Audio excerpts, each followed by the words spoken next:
Hey, what up, everybody? Hope you're having a great day. My name is Jay, and you're watching Cloud Reactions. So it's Sunday. Hope you guys are all having a good day. It's my day off, so I'm decided to pump out a couple videos. A couple things I wanted to say real quick. First of all, to Sweden, congratulations on the soccer thing, on the whole women's soccer game. I mean, I know neither team scored a point, but you know what? The United States women's national team, they got knocked out, so I'll consider that a win. Congratulations to Sweden once again. And secondly, it made my heart so much happy to see that I saw some subscribers from like a year ago, and I'm seeing them all over again. It's like it's so cool listening to Reign of Terror and then listening to Panzer Battalion, because it's been a whole year.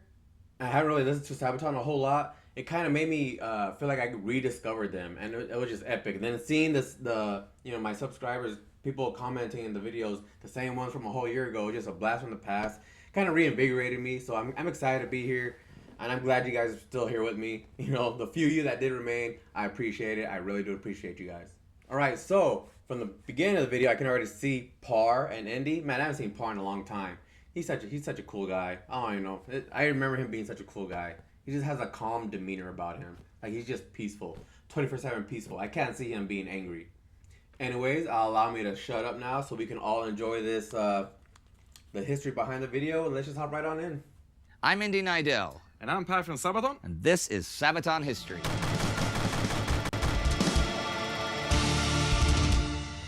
When coalition forces led by the United States attacked Iraq in 2003, it was mainly armored cavalry that did the heavy lifting. And Panzer Battalion became the first ever song in the Sabaton history about war history.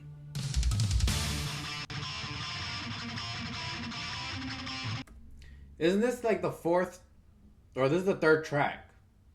How's it the first song about war history? Well, Primo no. What? Oh no, can somebody explain that to me, please?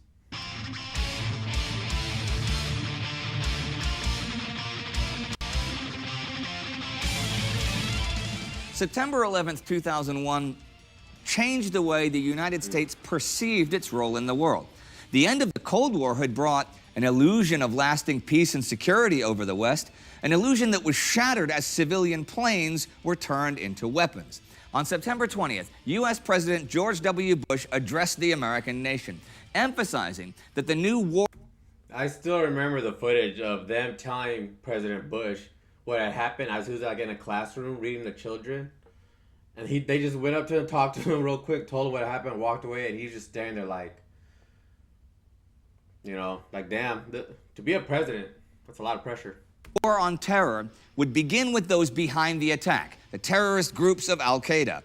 But it would not end until those who harbored terrorists and assisted or enabled them had been defeated all over the world.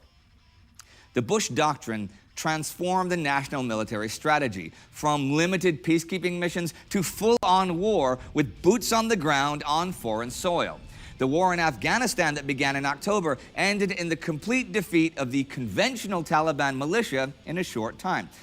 But this was just the first step, and also served as a training ground for preparation and mobilization, which the U.S. would need, for example, to defeat Saddam Hussein's regime in Iraq.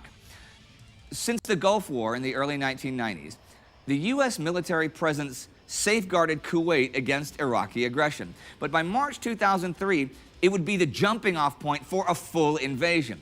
By the 20th, the ultimatum for Saddam Hussein and his sons to exit Iraq had expired. Operation Iraqi Freedom, with its rather lofty goal of establishing a democratic, peaceful, and prosperous Iraq free from the oppression of the Ba'athist regime, was to begin.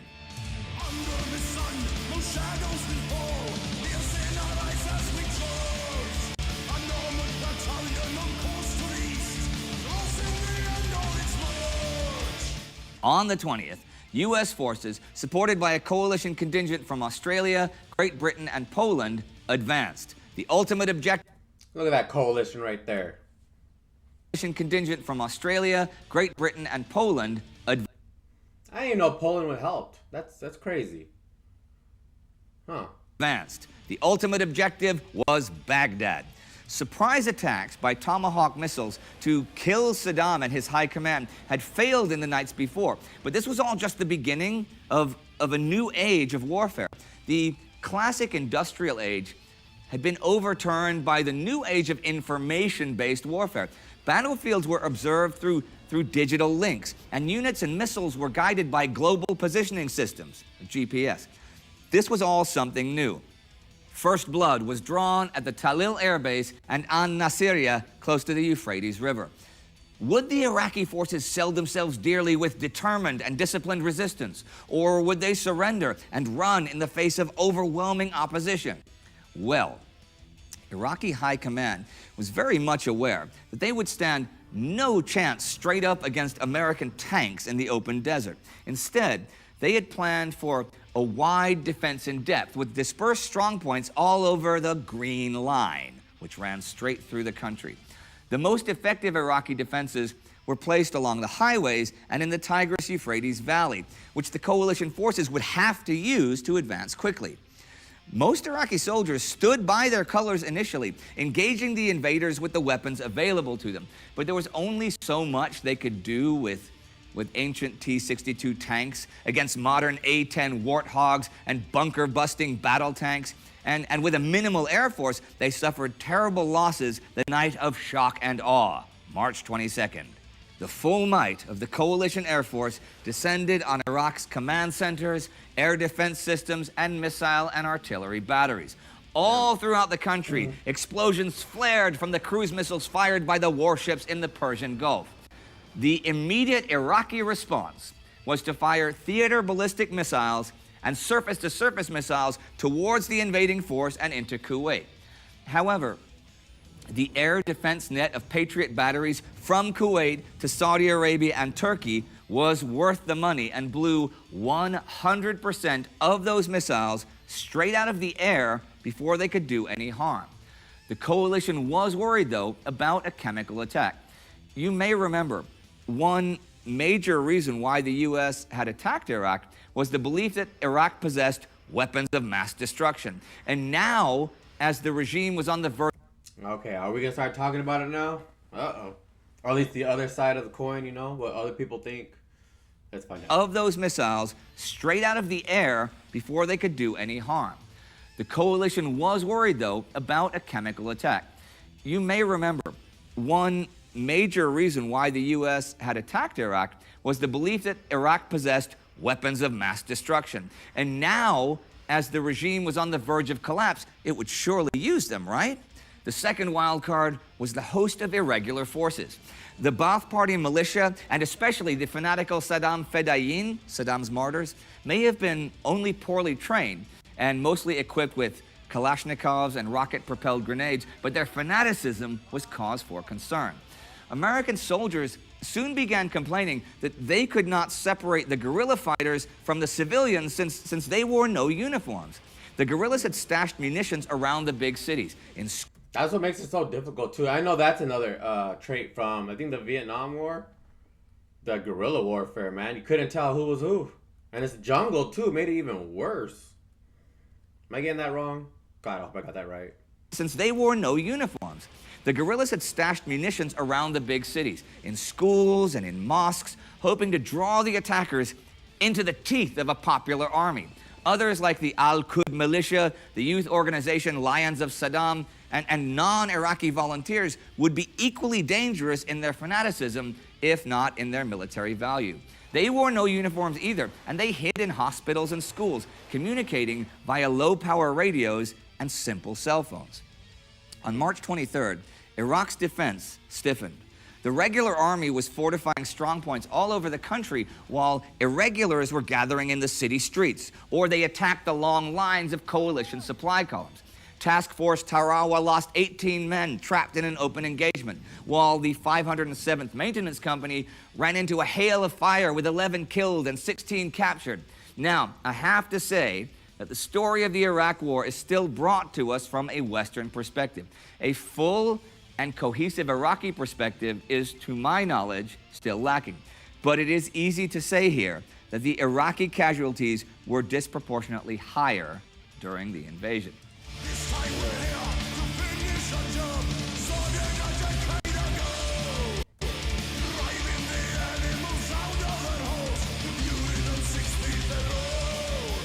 The Americans used their combined arms doctrine to the fullest. It was a systematic approach to envelop cities and strongpoints from both sides, leaving it to airstrikes and attack helicopters to soften up the defenses before the armor engaged.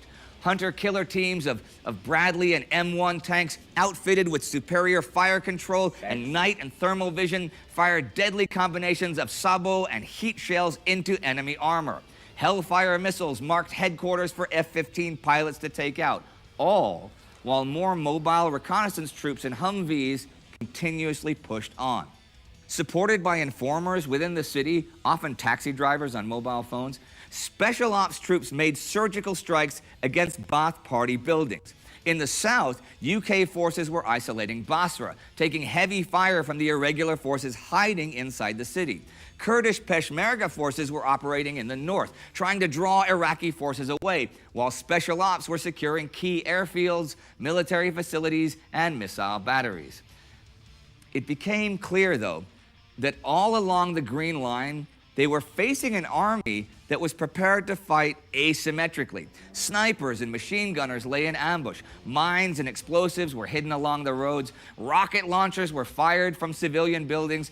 Mortar pits and heavy guns mounted on pickup trucks took the advancing columns under fire. Republican death squads forced civilians to fight at gunpoint, forcing them out into the streets where they met certain deaths. There were suicidal attacks with RPGs and trucks against tanks. Even the elite Republican Guard, the proud Nebuchadnezzar, Medea, and Al-Nida divisions, never truly stood a chance. From the 25th to the 29th, the move northward continued. The big cities were isolated until aggressive armored patrols, like the British demonstrated in Basra, could take them from the irregulars. Consuming 2 million gallons of fuel a day, the main bulk of the invasion force continued on towards Baghdad.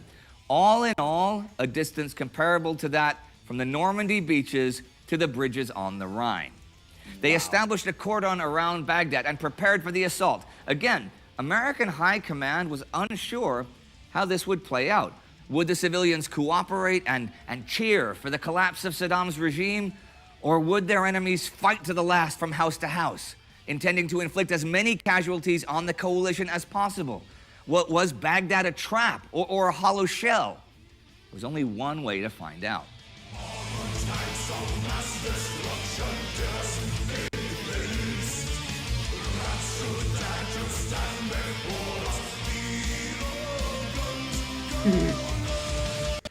Stand in front. Man, I'm still getting chills from that song, man. That's a powerful line right there. Rats, don't stand in front of us, or else you're finna feel these, you're finna feel the chopper. On April 7th, the Marine Corps prepared a Thunder Run. An armored unit, what other nations might call a Panzer Battalion, would rapidly advance into the city and find out firsthand how the Iraqis would react.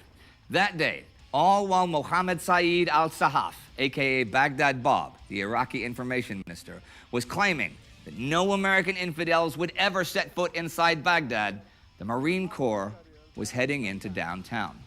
Nearly unopposed, they drove through the streets, straight to the heart of Saddam Hussein's regime. But they did not turn back and get support. Instead, they chose to remain, and thus ended a siege before it even began. After a while, the Iraqi people came out of their houses and began, indeed, cheering for the coalition troops. They came so close that the Americans had to rely on interpreters on loudspeakers to get the crowd to calm down. At Al-Firdos Square, the people gathered around a huge statue of Saddam, tying a noose around its neck and pounding it with sledgehammers. An American recovery vehicle finally brought it down. Now, one American soldier put an American flag around the statue's head, but the Iraqis protested, and not wanting to look like an occupation force, the Americans agreed and were handed an Iraqi flag, one without the writing on it that Saddam had introduced. It was a symbol that his regime was at its end, and that the people of Iraq were about to determine their own future. The fighting would continue for weeks in the north, and even just a few blocks away in Baghdad, as Marines there were already engaged in a tenacious firefight. The counterinsurgency would soon become worse, and the post-invasion tale of Iraq is anything but a fairy tale of nation building. But that was the future. for the song Panzer Battalion came out on Sabaton's Primo Victoria album, recorded in 2004 and released in 2005. And for this moment, the Iraq War seemed to be over and won. On May 1st, 2003, President Bush declared on the aircraft carrier USS Abraham Lincoln, mission accomplished.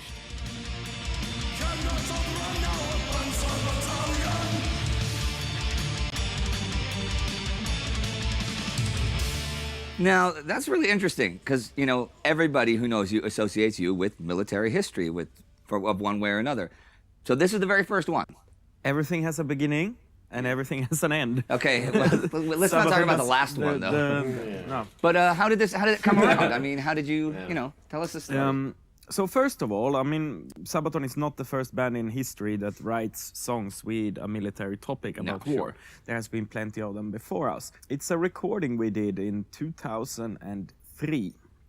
And the song Panzer Battalion, before we even entered the studio, we had been practicing it and stuff like that. But yeah, I just thought about that for a second. I'm pretty dumb. Just because there's an album with 10 songs on it doesn't mean the order that the songs are on the album doesn't mean they made the songs in that order. So even though this is the third track on the Primo Victoria album, makes sense that this song is literally their the first time that they introduced war in their songs. So I, answer my own question there. When we had recorded it, it was in the same recording session as we made Primo Victoria, actually. All right, okay. And together with those two songs, but when we had recorded it, it was in the same recording session as we made Primo Victoria, actually. All right, okay. And together with those two songs, it definitely changed the whole sound of Sabaton. Really? Before that, we were the Metalizer. We were that kind of sound, those type of. Metalizer. That's their actual first album, right? Wasn't it? So it was the first album they made, but it wasn't released till after Primo Victoria or something along those lines, right? I gotta listen to that album next. Okay, Metalizer. I gotta remember that. Man. Those songs, but when we came with Panzer Battalion and Primo Victoria, everything for Sabaton changed completely. Originally, the album Primo Victoria was supposed to be called Panzer Battalion. It was supposed to be the title track of that album. I guess. However, when we sent it away to record labels and we were like, this is the artwork we want. So it was my old friend who also designed the Sabaton logotype. He did the first cover artwork for Panzer Battalion. Panzer Battalion. Okay. And what was it? Tanks. Okay. Never gonna guess that. So he did this artwork and we sent it away to the record label who said, no, wait, you cannot do that. Guys, you are playing melodic heavy metal. When you make an album look like that with a title like Panzer Battalion, people are gonna say that you are a German thrash metal band. And we can't really give you that approach. So we need some. I guess I get it. They're the record label. It's gonna reflect on them. They just don't want to take the chance. It's their necks that they're risking. So even though I don't agree with it, it's like, but I understand. I get it. Something different. So Primo Victoria became the prominent song of the album, which obviously was a better choice in the end. And that's because that's is Sabaton. Yes. If you did an album now that was Tanks and Tanks for the German label, that you'd be able to get away with it now without being considered that. Today, yes. Nowadays Sabaton is known as a band who sings about these kind of topics, and people know what to expect when Sabaton released a new album. But nobody had any clue in 2000. You didn't have any clue. 2004, when we had compiled our first real proper album, except for Metalizer. But nobody knew what to expect from Sabaton. Right. Okay, here is an album about stories from war. So this would be, of course, the first song written for that album. Was Primo Victoria just after that, or were there other things between them? The first demo contained 3 songs. Okay. And it was Panzer Battalion. It was the song Night Child. Who we later rewrote to Purple Heart. And it was the song Primo Victoria. So these 3 songs compiled to a demo, which still was under the name of Panzer Battalion. Okay. It was manufactured in as little as, I think, 10 copies. And I sent them to 10 different record labels. Maybe, for many years, Nuclear Blast has been our partner as a record label. Yeah. And obviously they were one of those that we sent these demos too. Yeah. I have a letter from them saying that your music is not interesting. Nuclear blast. Some years later, I think. When did you sign with them? When did you sign with them later? We signed with Nuclear Blast in 2009. Okay, so 5 years later, basically. 5 years later, they changed their mind. I graduated in 2009. Lucky year. Signed with Nuclear Blast in 2009. Okay, so 5 years later, basically. 5 years later, they changed their mind. Yeah. Well, that's a good thing for us that they did. And they released the songs that they first denied. Aha. All right, well, ladies and gentlemen, there you have it, the story of Panzer Battalion, the first military history song written by Sabaton. So that's it for today for Sabaton History.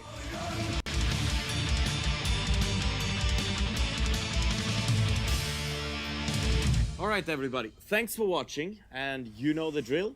So here's the thing. You have to subscribe, and please, if you want to be a Patreon, we will be very happy because... How many of you guys are a true fan? How many of you guys are actually supporting Sabaton's Patreon? I keep wanting to say Sabaton. That is. We really need your support to make this happen, and we want to continue this channel until the end of all times. So thank you for everything, and see you next week. You know, you'd think their record sales would like take care of that. You know, I don't think they need the Patreon, but every little bit helps. All right, man. Well, one thing I like about history, it's never too late to learn about it, you know? You know, might have been 20 years later, but I finally got the, you know, the gist of what went down. They gotta make a movie about that stuff. Like, there was a movie called Black Hawk Down. It's talking about everything that happened in Mogadishu. So, I mean, I know the market's out there. I mean, war it's not something pretty to watch, but it's important for us to learn history. And if you have to make it in film form, like a cinema form, just for people to learn it, by all means, do it. Do it. Anyways, hope you guys enjoyed the reaction. I certainly enjoyed always the history. And like I said, I'm going to try to pump out a couple videos today. But we'll see. I don't know if I'll just like have them stored and then just release them one per day, or if I'm just going to release maybe a couple today. Only time will tell. But thanks for stopping in. You guys stay safe, stay blessed. Enjoy your guys' Sunday. Sweden, once again, big ups to your guys' soccer team. And I'll catch you guys in the next one.